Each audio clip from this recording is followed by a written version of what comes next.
Hello everyone, and welcome to my channel, Advice to Think Twice. My name is Monica and I'm here with your weekly advice readings.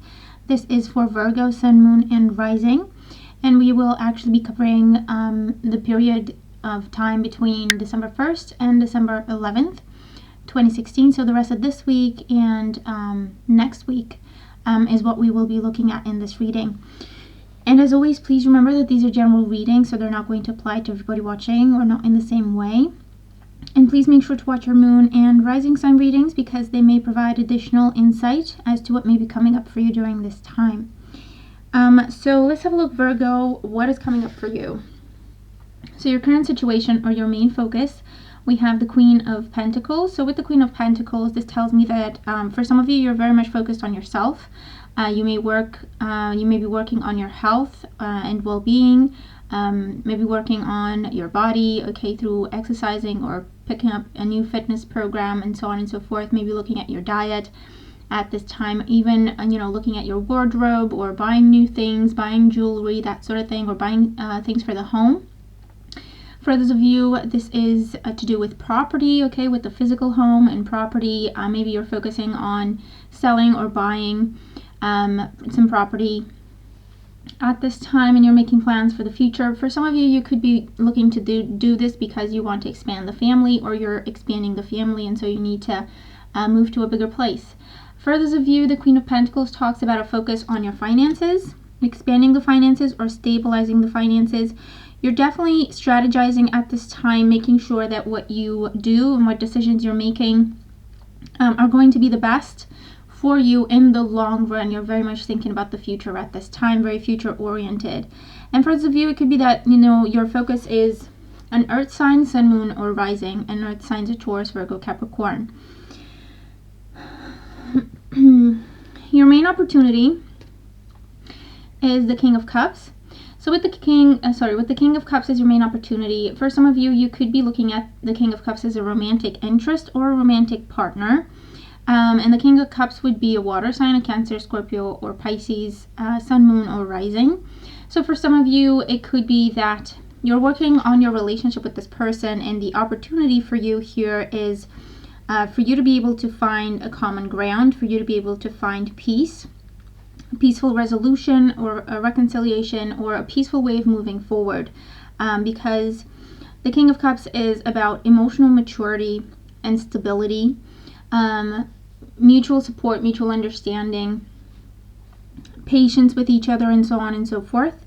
For those of you, if you're looking for a job, the King of Cups could be the person offering you a job. The King of Cups shows up as someone in HR, perhaps, or dealing with recruitment in some sort of fashion, or offering you a job directly, or this is a middle person, an intermediary. Maybe this person tells you of a job you should go for, and it can be that sort of situation, and that's how you get to actually start a new job if that's what you're focusing on.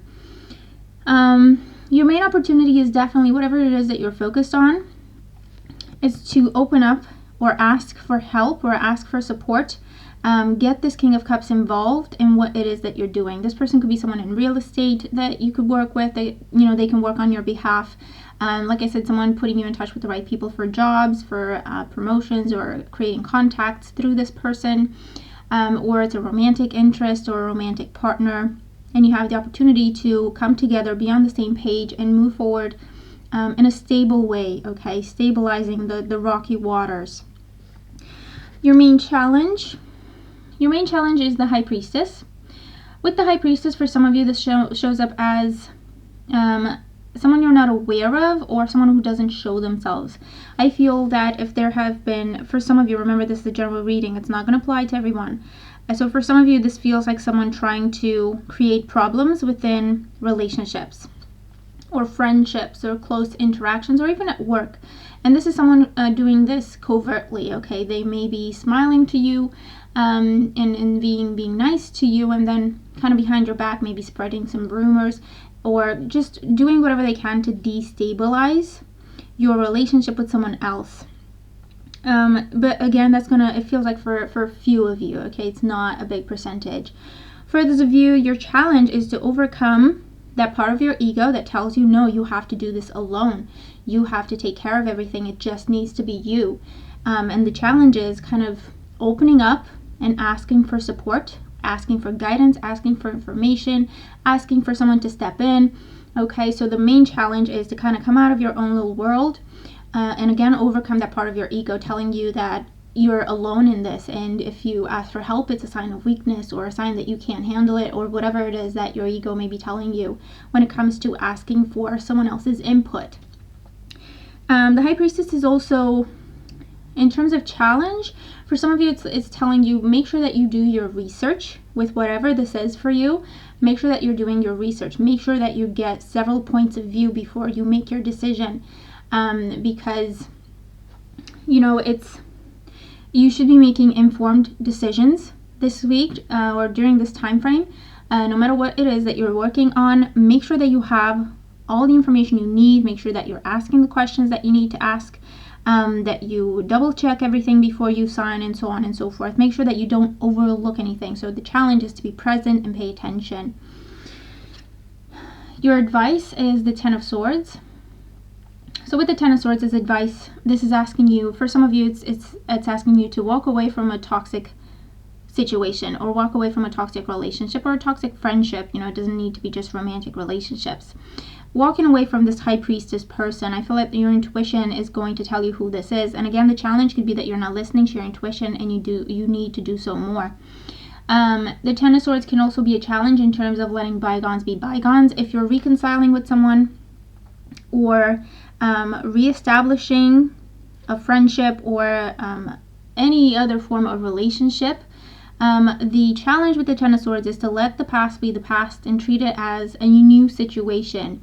Try to let go of whatever happened and come at it with a fresh perspective and an open mind and an open heart, because I feel that it's the only way that it can actually have a chance this time. Otherwise it's just going to turn into same old. With the Ten of Swords, in terms of advice, it is asking you to change your approach. Okay, with this Ten of Swords, until now it has been everything on your shoulders. Okay, you've been trying to do everything yourself for whatever reason. And with the Ten of Swords as advice, this is telling you either delegate responsibility back to the rightful owner, okay, so to speak, and just focus on yourself a little bit more, or delegate work, okay, and just as simple as that, delegate work. You do not have to do everything yourself, and chances are if you get to the Ten of Swords situation, you're doing work for other people that actually they should and can be doing themselves. Okay, so in terms of advice, it's pick yourself up, let go of responsibilities that do not belong to you, and don't let yourself become overwhelmed and overburdened by whatever this is that's going on for you. You can ask for other people's opinions, you can ask for other people's help, you can ask for other people's input, okay? And you should. And in the outcome position, we have the King of Pentacles. And so you start with the Queen and you end with the King. So that means that it should be a very productive time for you. You should see progress, you should see improvement, you should see stability, maturity, things calming down, things entering a constant flow or a constant stream is what comes to mind with this card. If you have been looking for a job, the King of Pentacles can be the person offering you the job, or this is you starting the job, okay? The King of Pentacles can be another earth sign, so Taurus, Virgo, Capricorn, Sun, Moon, or Rising, or this is the owner of the business or the owner of the company or the person in charge with a hiring. And I feel that, you could have some very successful conversations with this person. For others of you, this could be, again, stabilizing or maturing relationships, taking them to the next level could be coming up with this, focusing on family, and focusing on home, property, assets, belongings, possessions of all kind. Okay, material belongings, material possessions, particularly with this energy. If you've been going for a loan, a grant, mortgage, anything to do with finances coming in, I feel that with the King of Pentacles, you are going to be sitting pretty.